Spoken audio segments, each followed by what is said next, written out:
The first day of advanced cognitive psychology at Crestview University felt heavier than the Harmattan air outside. Mrs. P stood before the class, calm, composed, her glasses resting gently on her nose. But everyone knew her classes were never calm. They were battlefields of the mind. 3 students sat in the second row. Haruna. Fever. Bassey. And that semester would change all of them. Haruna, the relentless mind.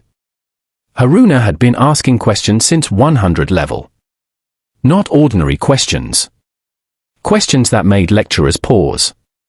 Questions that forced them to flip back through their notes. If cognitive dissonance reduces internal tension, could it also reinforce maladaptive defense mechanisms in unconscious processing? The class went silent. Mrs. Peace blinked. Interesting, very interesting, Haruna, she replied carefully. He wasn't trying to be difficult. His mind simply refused to rest.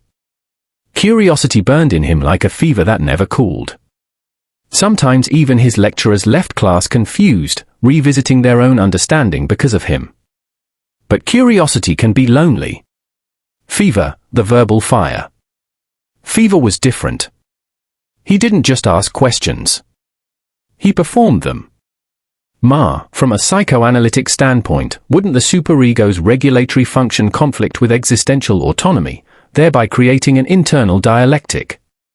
Half the time, before Mrs. Peace could answer, Fever would nod slowly and say, yes, I see.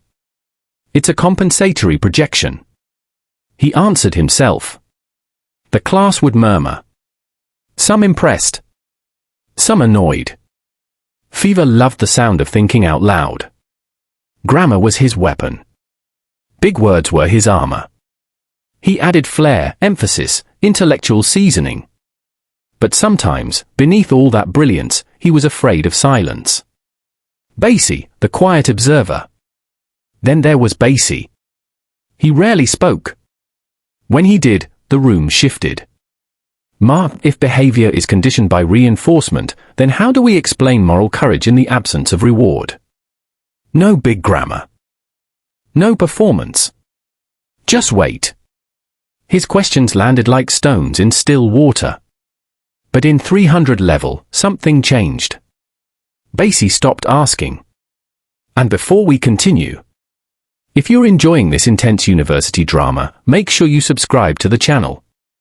I have many more psychological stories like this, deep, emotional, mind-twisting stories, but I can only share them with those who subscribe and join this growing community.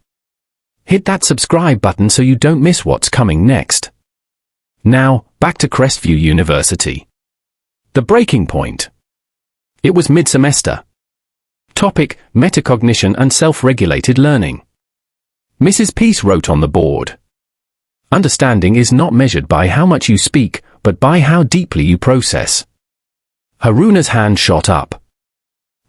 Is questioning the highest form of metacognitive awareness, or can excessive questioning become avoidance behavior? The class turned. Fever smiled slightly. Good one. Mrs. Peace didn't answer immediately. Instead, she looked toward Bassey. Bassey, you've been quiet this semester. What do you think? The room froze. Bassey shifted in his seat. His heart pounded. He hadn't attended lectures consistently. He had withdrawn, isolated himself like an island. He thought people believed he was dull. That he had lost his edge.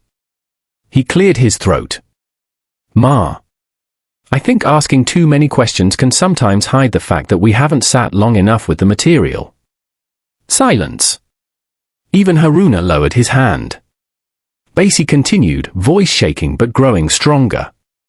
In 100 level, I thought understanding meant challenging everything. In 200 level, I tried to outthink everyone.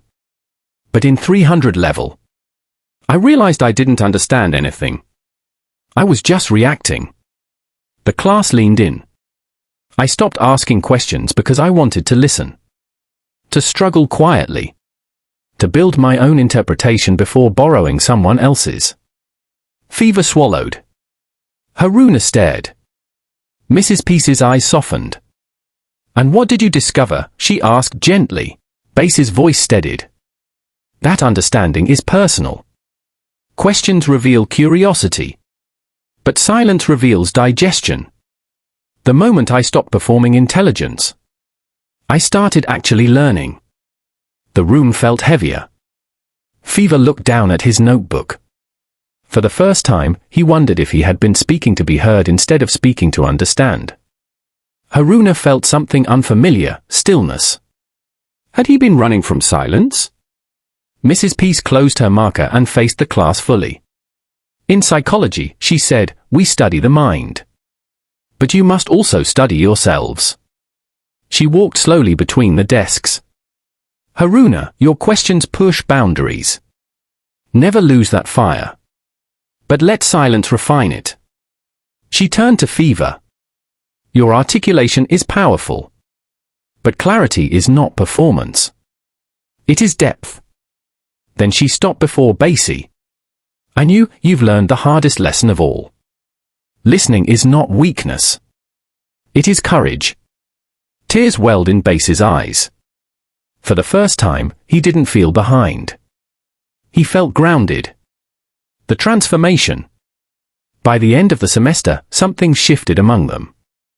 Haruna began pausing before raising his hand, letting ideas settle like dust after a storm. Fever started writing more and speaking less, discovering that some thoughts needed incubation. Bassey found balance, asking fewer questions, but sharper ones. Listening deeply, but not hiding. Mrs. Peace watched them evolve. Because learning was never about who spoke the most. It was about who changed the most. And if this story touched you, if you've ever been the one who asked too much, spoke too much, or went silent because you felt misunderstood, then this story was written for you. Subscribe to the channel if you want more intense, emotional university stories like this. I have many more waiting, stories about ambition, pressure, identity, failure, and growth. But I'll only tell them to those who join this journey.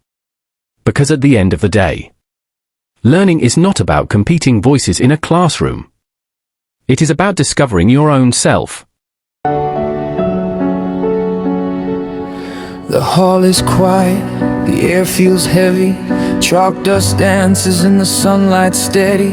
Three faces staring, the lesson begins. A battlefield of thought where learning spins. Haruna raises his hand, mind on fire. Questions like arrows reaching higher. Fever speaks aloud, the words ignite. A storm of knowledge cutting through the night. But in the echoes of the room, Bassey sits silent as the moon, watching, waiting, learning slow. Sometimes the quiet teaches more than we know. Silence speaks louder than words. A voice